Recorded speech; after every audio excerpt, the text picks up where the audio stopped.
की बहन का क्या नाम है, किसको पता है? यमुना जी यमराज की सगी बहन है। इसलिए जो यमुना में स्नान करता है, यमुनोत्री इसलिए लोग जाते हैं कि शायद यमुना जी अपने भाई से सिफारिश कर दें तो यम फंद में पड़ना ना पड़े। तो किसी के भाई तक पहुंचना है तो पहले बहन तक पहुंच जाओ। इसलिए हम यमुनोत्री जाते हैं और यमुनोत्री से ही हम चार धाम की यात्रा करते हैं। तो यमुनोत्री से यम फंद से छुड़ाने के लिए हमारे आयुष कृष्ण जी महाराज आज पधारे हैं। जब कुमुद जी गई, बहुत व्यास वक्ताओं का नाम लिया, इनकी कराएंगे, ऐसा कराएंगे। हम कहा चुप हो जाओ, किसी की नहीं कराना है, जो हम कहेंगे उनकी कथा कराना है। आप कोई कमेंट्स नहीं करना। जब भागवत आप सुनोगे तो सुखदेव मुनि का वर्णन होगा। तो जो सुखदेव जी का स्वरूप है, आप उस स्वरूप से और व्यास जी के स्वरूप को मिला लेना चाहिए। इस उम्र में जब महाराज श्री 11 वर्ष की अवस्था में थे, तो अभी फोटो है, हमने दिखाया था कि जैसे ध्रुव, जैसे प्रहलाद,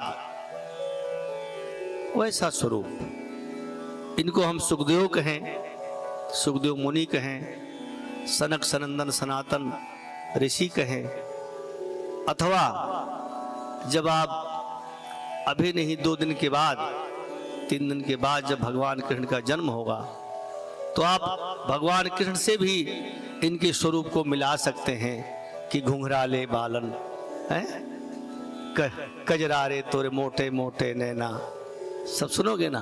आप उससे मिलाएंगे तो भगवान कृष्ण के साक्षात प्रतिमूर्ति हैं, सुखदेव की प्रतिमूर्ति हैं। ऐसे परम विद्वान जिन्होंने कम आयु में हरिद्वार में अपना आश्रम स्थापित किया, ऐसे माँ को प्रणाम है जो सुखदेव स्वरूप पुत्र को जन्म दिया। ऐसे उस माँ बाप को, उस देवभूमि हिमालय को प्रणाम है कि अपनी गोद में ऐसे ज्ञानवान व्यक्तित्व को जन्म दिया।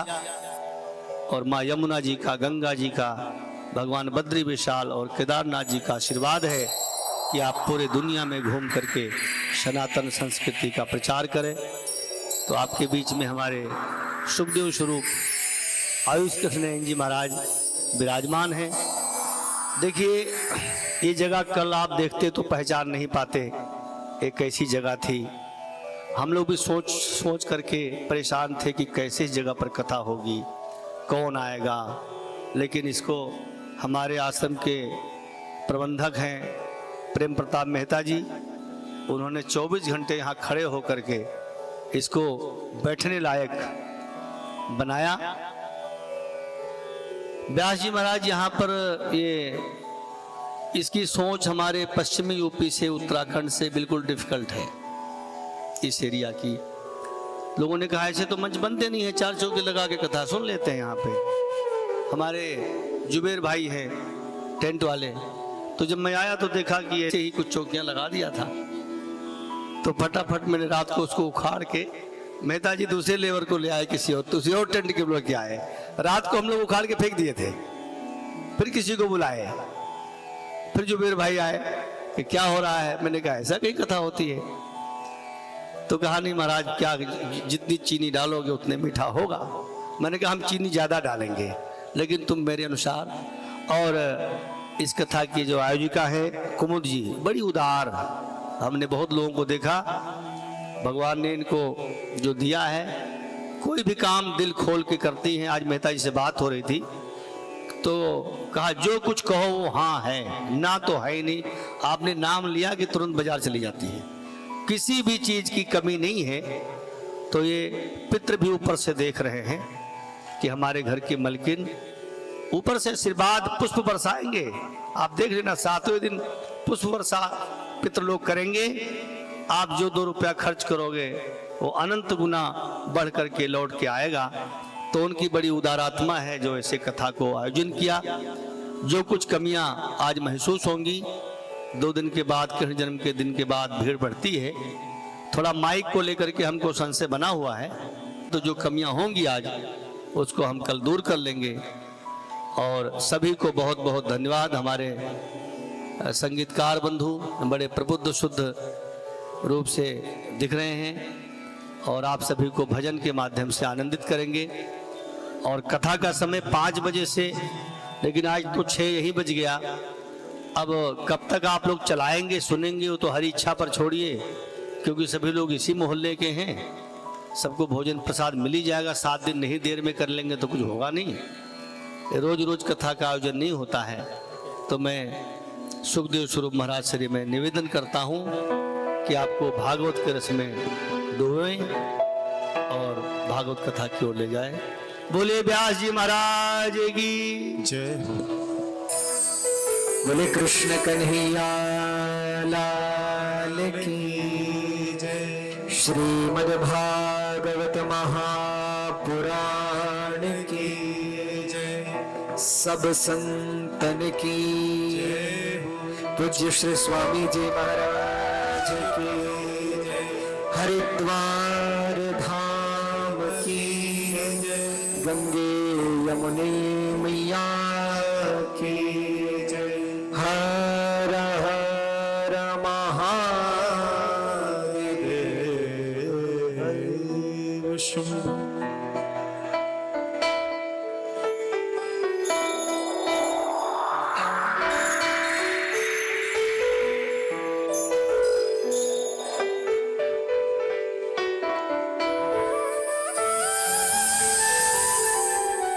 सर्वप्रथम सर्वमंगलमय सर्वकल्याण स्वरूप व्रजेंद्र तनय नंद नंदन श्याम सुंदर के श्री चरण कमलों में प्रणाम करते हुए व्रज व्रजेश्वरी श्री राधिका जी के श्री चरण कमलों में प्रणाम करते हुए यहाँ पर विराजमान परम कृष्ण स्वरूपा श्रीमद् भागवत महापुराण को प्रणाम करते हुए इस कथा के परम श्रोता श्री हनुमान जी महाराज एवं मंचस्थ विराजमान परम पूज्य श्री स्वामी जी के श्री चरण कमलों में प्रणाम करते हुए अभी पूज्य स्वामी जी ने बहुत विषयों पर चर्चा की आप सब लोगों के मध्य, सब लोगों के सन्मुख। पूज्य स्वामी जी ने बताया कि गृहस्थ के नियमों को, धर्मों को जीवन में कैसे स्वीकार करना चाहिए, कैसे उतारना चाहिए। लेकिन संतों का क्या कार्य है? तो मुझे लगता है पूज्य स्वामी जी जो कर रहे हैं वही संत का कार्य है। संतों का काम है भक्त और भगवान को एक करना। संतों का कार्य है कथा और श्रोता को एक करना। और आज आप और हम सब श्रीमद् भागवत जी के इस पावन आश्रय में विद्यमान हैं। यह पूज्य स्वामी जी का मंगलमय संकल्प ही है जिसके कारण आप और हम सब लोग यहाँ बैठे हैं। तो पूज्य स्वामी जी को प्रणाम करते हैं। उनका परम प्रेम मेरे प्रति ऐसा ही बना रहे, ऐसी भी स्वामी जी से प्रार्थना करते हैं। बड़ा अनुपम प्रेम स्वामी जी का मुझे प्राप्त होता रहता है। और हमारे परिवार में, हमारे घर में कोई ऐसा है नहीं जो इस आश्रय में पूर्व में रहे हों, क्योंकि हमारे पिताजी भी शिक्षा विभाग में हैं, तो उनका भी अपना पूजा पाठ इत्यादि है, लेकिन कथा पूजन इन सब में वो उनका प्रवेश नहीं है। या हमारे परिवार में भी किसी का प्रवेश ऐसा नहीं है कि कर्मकांड के क्षेत्र में अथवा कथा के क्षेत्र में। तो मुझे जब जब मार्गदर्शन की आवश्यकता होती है तो पूज्य स्वामी जी से प्रार्थना करता हूँ, क्योंकि मुझे कोई अनुभव इस विषय का इतना नहीं है कि कार्यों को कैसे संपादित किया जाता है। तो अभी जो आश्रम हरिद्वार में पूज्य स्वामी जी कह रहे थे अभी बना है, उसमें भी कोई भी कार्यक्रम रहता है, कोई भी आयोजन रहता है तो पूज्य स्वामी जी के ही मंगलमय संकल्प से होता है। तुम स्वामी जी से कोई भी कार्यक्रम के लिए प्रार्थना करते हैं कि अब आप बताइए कैसे कैसे करना है, क्या करना चाहिए। और आप लोगों का, इस कथा के भी जो यजमान परिवार है, आप लोगों का भी मंगलमय, खूब मंगल है। क्यों मंगल है? देखिए, यदि हम बड़े बनेंगे तो बड़े बनने में तो बड़ा संकट है। आप जब बड़े बनते हैं तो चिंताएं आप पर आती हैं। आप कभी देखिएगा, बालक जब तक छोटा होता है तब तक माँ की गोद में होता है, उसे ये चिंता नहीं होती कि हमारी देखरेख कैसे होगी, भोजन कब मिलेगा। हाँ? आपने देखा होगा घरों में जो छोटे बच्चे होते हैं, क्या उनको चिंता होती है कि आज पता नहीं पिताजी धन कमा के लाए हैं कि नहीं लाए? कोई चिंता है उनको? अथवा आज घर में कुछ भोजन है या नहीं है, क्या बनेगा, कैसे बनेगा, कोई चिंता नहीं। पर लेकिन विचार करिए, उनको चिंता क्यों नहीं होती? क्या कारण है जो चिंता नहीं? तो उसका एक ही कारण है कि बालक जो होता है ना, पूर्ण समर्पित होता है। किसके आश्रय में? माता पिता के। उसको पता है कि मेरे आगे मेरे माता पिता बैठे हैं, भोजन कैसे आएगा, कैसे बनेगा, ये चिंता उनकी है। वैसे ही जो लोग अपनी चिंताओं को भगवान के चरणों में रख देते हैं अथवा संतों के चरणों में रख देते हैं, फिर उन्हें चिंता करने की आवश्यकता नहीं होती। और अभी इस कथा के जितने भी सहयोगी गण हैं, जितने भी यजमान गण हैं, बताइए आप लोगों को कोई चिंता इतनी नहीं है कि भाई स्टेज कैसे बनेगा, कैसे बैठेंगे, कैसा माइक होगा, कैसी स्थितियां होंगी। क्योंकि यजमान परिवार ने और आप लोगों ने अपनी चिंताओं को पूज्य स्वामी जी को थमा रखा है कि भाई अब आप जानिए कैसी कथा हो, कैसी व्यवस्था हो, बस सब आप जानो, हम तो कथा सुनेंगे। ऐसा ही होना चाहिए। समाज में जो गुरुजन है, जो संत जन है, जब आप कोई कार्य करो तो उनको समर्पित कर दो। आप जीवन में कोई कार्य करो, भगवान को समर्पित कर दो। हाँ? भगवान यही तो कह रहे हैं, कर्मण्येवाधिकारस्ते मा फलेषु कदाचन। भगवान कह रहे तुम कर्म करो, बाकी सब मुझे अर्पित करो। और अनन्याश्चिन्तयन्त्यो माम ये जना पर्युपासते तेषां नित्या वियुक्तानां योगक्षेमं वहाम्यहम्। भगवान कहते हैं जो एक बार मुझे कह देता है कि हे प्रभु मैं आपका, अनन्याश्चिन्तयन्त्यो माम ये जना पर्युपासते तेषां नित्या वियुक्तानां योगक्षेमं वहाम्यहम्। उसके योग और क्षेम का वहन स्वयं मैं करता हूं, उसकी चिंता मैं करता हूं, उसे चिंता नहीं करनी पड़ती। इसीलिए आप और हम सब तो अपनी चिंताएं स्वामी जी को सौंप करके निश्चिंत हो जाएं।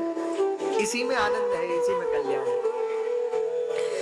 और पूज्य स्वामी जी भी अपने अनेक संकल्पों के द्वारा अनंत जनमानस को कथा से, भगवान के चरित्रों से और इस दिव्य वातावरण से जोड़ने का कार्य करते हैं। अभी पूज्य स्वामी जी के ही द्वारा कुछ समय पहले ही दिल्ली में एक बड़ी सुंदर कथा का आयोजन रहा, अभी यहाँ आयोजन रहा।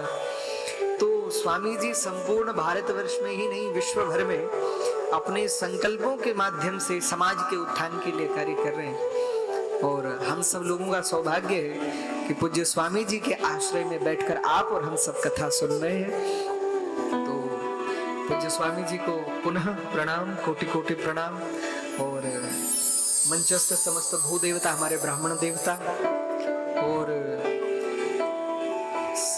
जैसा स्वामी जी ने भी कहा जो संपूर्ण व्यवस्था बना रहे हैं हमारे मेहता जी, बेचारे सुबह से दौड़ भाग में लगे हैं। तो भैया उनकी श्रद्धा को, उनके प्रेम को और उनके इस कर्म भाव को भी प्रणाम करते हैं और उनके मंगल की कामना करते हैं। एवं आप सभी हमारे जितने यजमान परिवार है, जितने मुख्य यजमान, अभी मेरा तो इतना परिचय नहीं है किसी से, इसीलिए आप सभी लोगों को हमारी ओर से कोटि कोटि प्रणाम, वंदन। और श्री भागवत जी से हम कामना करते हैं कि आप सभी लोगों के मनोरथ पूर्ण हो, सफल हो, और आप सब हम सब मिलकर के श्री भागवत जी के आश्रय में इन 7 दिवसों को बिताएंगे और भागवत जी की छाया में बैठ करके अपने मन को आनंदित करेंगे। देखिए कथा जो है ना, लोग सोचते हैं घर में समय नहीं कट रहा, चलो कथा। ऐसा नहीं, कथा कोई मनोरंजन का साधन नहीं है। कथा क्या है? तो मनोमंथन का साधन है, मन को मथने का साधन है। तो आप और हम सब यहाँ बैठे हैं केवल मनोरंजन के लिए नहीं, मनोमंथन के लिए बैठे हैं। तो प्रेम और भाव के साथ आप और हम 7 दिनों तक इस दिव्य श्रीमद् भागवत कथा का रसास्वादन करेंगे। तो आइए इस मंगलमय दिव्य भव्य कथा में आप और हम प्रवेश करें। हरिद्वार से चल करके यह भागीरथी कथा गंगा आपके इस गोरखपुर में पधारी है।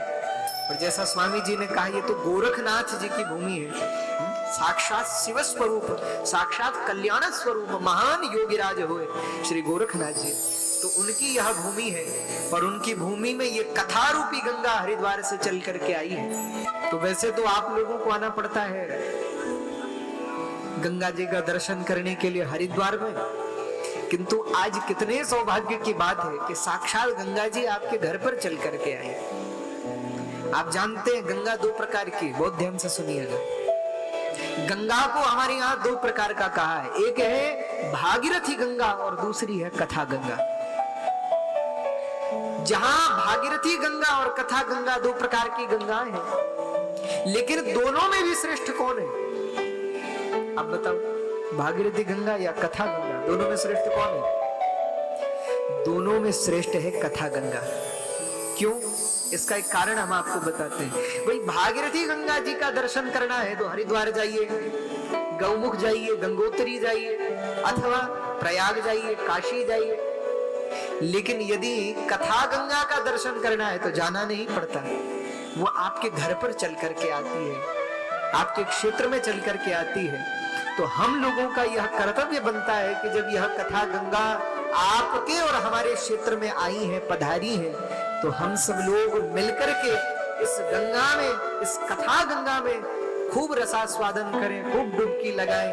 महाराज जिसका जितना मनोभाव, उस भाव से कार्य को संपादित करें। तो आगामी 7 दिनों में आप और हम इस पावन कथा गंगा में डुबकी लगाएंगे, जिससे हमारे जीवन के तन मन धन के संपूर्ण जो पाप है सो नष्ट होंगे, ऐसा विश्वास करके आइए आप और हम इस दिव्य मंगलमयी कथा में प्रवेश करें।